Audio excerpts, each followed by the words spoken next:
जय श्री कृष्णा मित्रों। आज हम आप सबको गौ माता की कथा सुनाने जा रहे हैं। गौ माता की पूजा करने और उन्हें खाना देने से हमारे कौन से कार्य पूर्ण हो जाते हैं। इस कथा को सुनने के बाद आप सब बहुत प्रसन्न होंगे और आपके कष्ट दूर हो जाएंगे। चलिए कथा को प्रारंभ करते हैं। एक समय की बात है, चीन सागर में भगवान विष्णु शेषनाग की शैया पर लेटे थे और माता लक्ष्मी पास में बैठी भगवान विष्णु के पैर दबा रही थी। पैर दबाते दबाते वे अचानक से रुक गई। तभी भगवान विष्णु माता लक्ष्मी से पूछते हैं, क्या हुआ देवी, रुक क्यों गई? आप क्या सोच रही है? तभी माता लक्ष्मी ने कहा, प्रभु, आप तो तीनों लोकों के स्वामी हैं और त्रिकालदर्शी भी, आपको सब पता है। मेरे मन की कोई भी बात आज तक छिपी है। मेरे मन में क्या प्रश्न है? प्रभु, आपको भली भांति पता है। भगवान श्री विष्णु कहते हैं, हे देवी लक्ष्मी, मैं आपकी चिंता को जानता हूं और यह भी जानता हूं कि आप समस्त मनुष्य जाति और जगत के कल्याण के लिए ही आप चिंतित हैं। आप निसंकोच होकर पूछें, आपके मन में जो भी प्रश्न हो। फिर देवी लक्ष्मी कहती हैं, भगवान, यदि आप चाहते हैं तो मैं आपसे एक प्रश्न पूछने की चेष्टा करती हूं। देवी लक्ष्मी कहती हैं, भगवान, आज मैंने पृथ्वीलोक पर बड़ा ही विचित्र दृश्य देखा। तभी भगवान विष्णु पूछते हैं, देवी, ऐसा क्या देखा पृथ्वीलोक पर? माता लक्ष्मी कहती है, प्रभु, मैंने पृथ्वीलोक पर देखा कि कुछ अत्याचारी मनुष्य गायों की हत्या कर रहे थे और उन्हें मार रहे थे। वहीं कुछ सज्जन मनुष्य गायों की पूजा भी कर रहे थे। तो प्रभु, यह सब दृश्य देखकर मेरा मन बहुत व्यथित है। मनुष्य खुद की इच्छा पूर्ति के लिए इन बेजुबान पशुओं को क्यों मारता है? इन पर इतना अत्याचार क्यों करता है? हे स्वामी, मेरे मन में यह जानने की इच्छा हो रही है कि जो मनुष्य गाय की पूजा करता है, उसकी सेवा करता है, उसे क्या फल मिलता है, और जो अत्याचारी मनुष्य गायों को मरता है, उन पर अत्याचार करता है, उन्हें कौन सा दंड मिलता है? भगवान देवी लक्ष्मी की ओर मुस्कुराते हुए देखते हैं और कहते हैं, देवी, आपने बहुत ही उत्तम प्रश्न पूछा है। जो गायों को कष्ट देता, उन्हें मारता है, उसे तो उसके पाप किए हुए कर्मों की सजा नरक में अवश्य मिलती है। परंतु जो गायों की पूजा करता है, उनकी सेवा करता है, उन्हें स्वर्ग लोक की प्राप्ति होती है। गौ माता की सेवा करने से पृथ्वी लोक पर और देवलोक में मनुष्य को कौन सा फल मिलता है? देवी, मैं आपको एक कथा के माध्यम से आपको समझाता हूं। हे देवी, आप इस कथा को ध्यान से सुने। इस कथा को जो भी मनुष्य सुनता है, उसके समस्त कष्ट और पाप नष्ट हो जाते हैं। उसे धन धान्य वैभव और कीर्ति की प्राप्ति होती है और मृत्यु के बाद वह मनुष्य देवलोक में निवास करता है, लोक में जाता है। माता लक्ष्मी कहती है, प्रभु, यह मेरा सौभाग्य है कि यह कथा आपके द्वारा मुझे सुनने को मिल रही है। भगवान कथा प्रारंभ करते हैं, कहते हैं, प्राचीन समय की बात है, भूलोक पर व्यवहार। स्वान वंश में एक मनु नाम के राजा, जो महाराज धर्म का बड़ा पालन करने वाले, गुणवान, चरित्रवान तथा महापराक्रमी थे। उन्होंने शांति और धर्मपूर्वक अपनी प्रजा और राज्य का पालन किया और अपनी प्रजा को सदा वहीं सभी तरह से सुखी रखा। उनकी प्रजा सदैव उनसे संतुष्ट रहती थी। कुछ दिन बाद राजा मनु की शादी राजकुमारी सतरूपा से हो जाती है। महाराज मनु अपनी पत्नी सतरूपा के साथ प्रसन्नतापूर्वक अपना वैवाहिक जीवन व्यतीत कर रहे थे। किंतु कुछ वर्ष बीत जाने के बाद महाराज को अपने उत्तराधिकारी की चिंता सताने लगी, क्योंकि महारानी के गर्भ से कोई संतान नहीं हुई। तब महाराज मनु अकेले और एकांत में बैठकर सोचने लगे कि मैंने कभी कोई पाप भी नहीं किया है और मैंने सदैव राशियों और मुनियों की सेवा की है, धर्मपूर्वक राज्य भी चला रहा हो, उसके बाद भी मुझे पुत्र की प्राप्ति नहीं हो रही है। मैंने अनजाने में ऐसा कौन सा पाप कर दिया है? इतना सोचकर वे बहुत चिंतित हो गए। फिर उनके मन में एक विचार आया कि इस समस्या का समाधान केवल गुरु वशिष्ठ जी ही कर सकते हैं। वे ही मुझे मेरे दोस्त के बारे में बताएंगे और संतान प्राप्ति के लिए कोई मार्ग बताएंगे। इतना सोचकर राजा मनु और रानी शतरूपा के साथ गुरु वशिष्ठ जी के आश्रम पर पहुंच गए। आश्रम पर वशिष्ठ जी नित्य कर्म करके ध्यान लीन में बैठे थे। उसी समय राजा मन उड़ाने के साथ उनके पास जाते हैं और उनका दर्शन करते हैं। राजा मनु और रानी ने गुरु वशिष्ठ के चरण स्पर्श किए और आशीर्वाद प्राप्त किया। गुरु वशिष्ठ ने उनका कुशल मंगल पूछते हुए उन्हें आशीर्वाद दिया।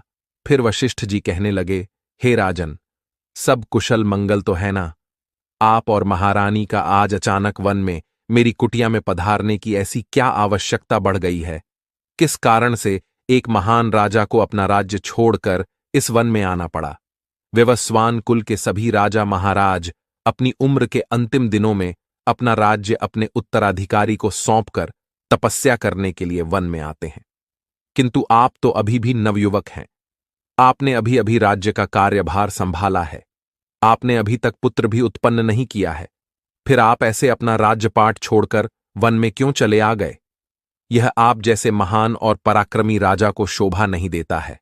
इतना सब सुनने के बाद राजा मनु बोलते हैं, है गुरुवर, मैं यहां जंगल में आपके यहां पर तपस्या करने के लिए नहीं आया हो। गुरुदेव, मैं आपके पास सहायता मांगने के उद्देश्य से आया हो। कृपया आप मेरा मार्गदर्शन कीजिए। मैं बहुत कष्ट में हूं। फिर महर्षि वशिष्ठ कहते हैं, हे राजन, आपके जैसे महान राजा को भला किस बात के लिए मेरा मार्गदर्शन चाहिए? फिर राजा मनु बोलते हैं, गुरुवर, आप तो स्वयं ही त्रिकालदर्शी हैं।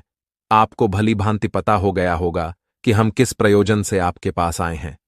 महाशय राजा मनु की बातें सुनने के बाद मुस्कुराते हुए कहते हैं, हे राजन, आप चिंतित ना हो, मैं अवश्य आपकी सहायता करूंगा। फिर महर्षि वशिष्ठ अपनी दिव्य दृष्टि से महाराज मनु के भूतकाल में हुए पापों को देखने लगते हैं तो उन्हें राजा की एक भूल के बारे में पता चलता है।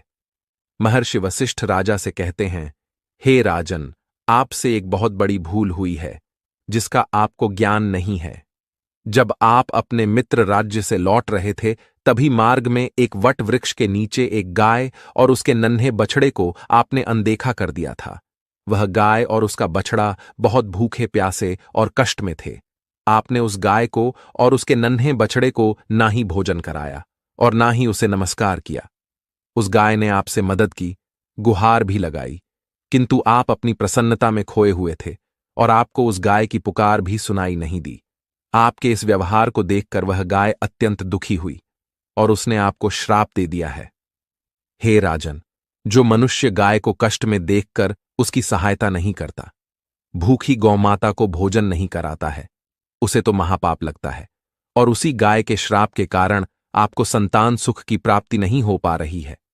गुरु वशिष्ठ ने राजा मनु को उनके द्वारा किए गए पाप को बता देते हैं, जिसे सुनकर राजा मनु बहुत दुखी हुए और अपने आप को मन ही मन कोसने लगे और पश्चाताप करते हुए कहने लगे, गुरुवर, इस श्राप से मुक्ति का कोई रास्ता बताइए गुरुदेव। मैं अपनी इस गलती को सुधारना चाहता हूं।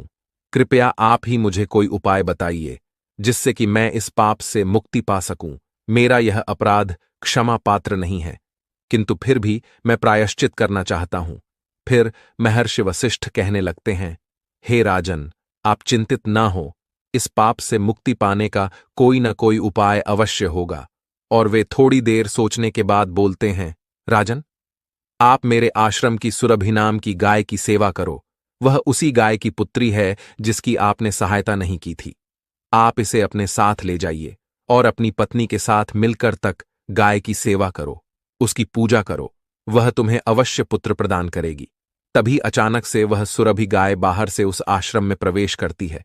उस गाय को अपनी ओर आता देखकर महर्षि वशिष्ठ बोले, हे राजन, आप भाग्यशाली हैं। देखिए, केवल स्मरण करने मात्र से ही कल्याण करने वाली गाय स्वयं चलकर आई है। यह गाय निश्चित ही आपके दुख दूर करेगी और आपके पापों का निवारण करेगी।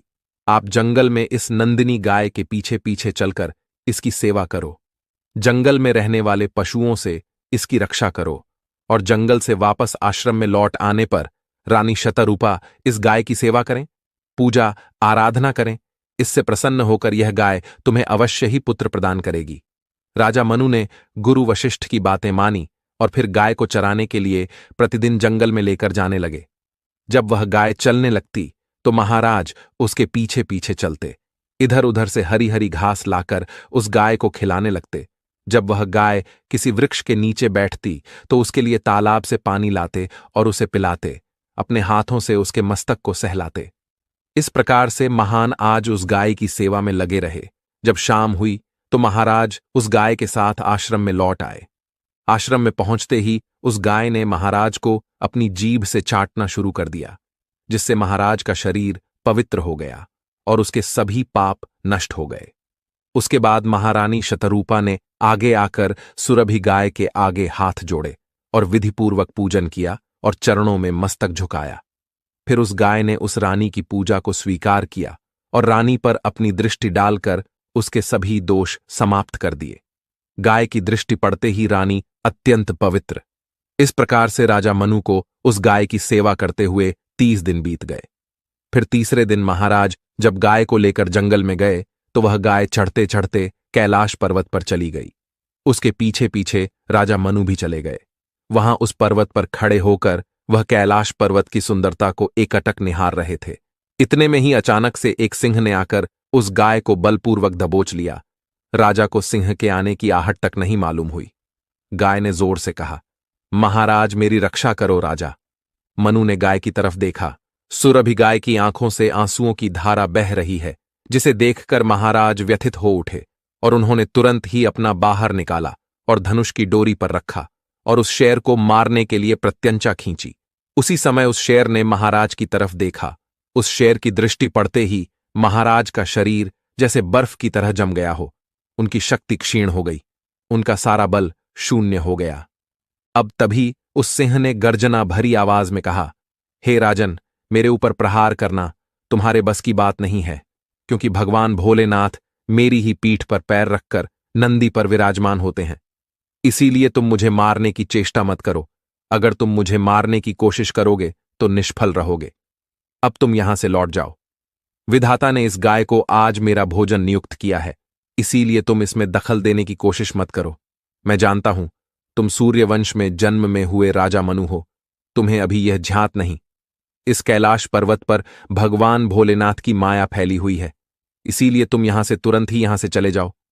फिर राजा मनु बोलने लगे थे, सेहराज, कृपया आप इस गाय को न मारें। यह महर्षि वशिष्ठ जी की संपूर्ण मनोरथ को पूर्ण करने वाली सुरभि गाय है। इसकी हत्या न करें। इस गाय की रक्षा और सेवा करने का आदेश मुझे दिया है। इस गाय का एक नन्हा बछड़ा भी है जो घर पर इसकी राह देख रहा है। मैं इस गाय को इस हाल पर मरने के लिए छोड़कर नहीं जा सकता। इसीलिए है से हर आज मेरी आपसे विनती है कि आप इस गाय को जीवन दान दो।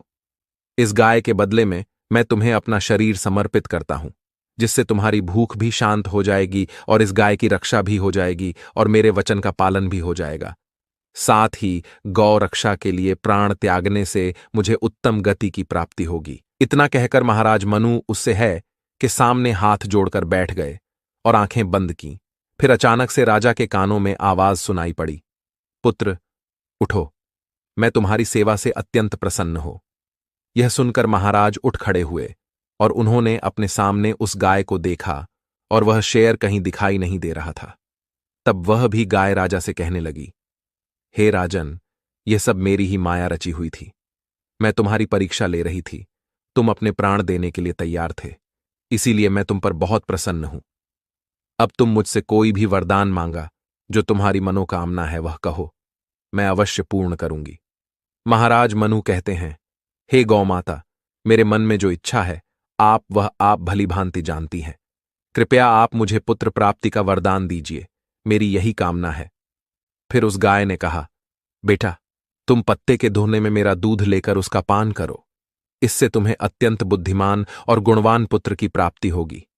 महाराजा दिलीप कहने लगे थे, अब आप मेरे साथ आश्रम पर चलिए और मैं आपकी पूजा आराधना करके तथा मेरे अनुष्ठान को पूरा करके आपके अमृत समान दूध का पान करना चाहता हूं। उसके बाद राजा मनु उस गाय को साथ लेकर आश्रम चले गए। आश्रम में पहुंचने पर महारानी शतरूपा ने आगे आकर उस गाय का पूजन किया। तब उस गाय ने कहा, महारानी, आप मुझे स्पर्श करें, इससे आपको अत्यंत गुणवान और विद्वान पुत्र की प्राप्ति होगी। फिर महारानी ने गाय को स्पर्श किया। महाराज और महारानी ने उस गाय की विधिवत पूजा आराधना की और उनके अमृत के समान दूध को प्रसाद समझकर ग्रहण किया। महर्षि वशिष्ठ कहने लगे, हे राजन, अब आप अपने पाप से मुक्त हो चुके हैं। तुम्हारी मनोकामना अवश्य पूर्ण होगी।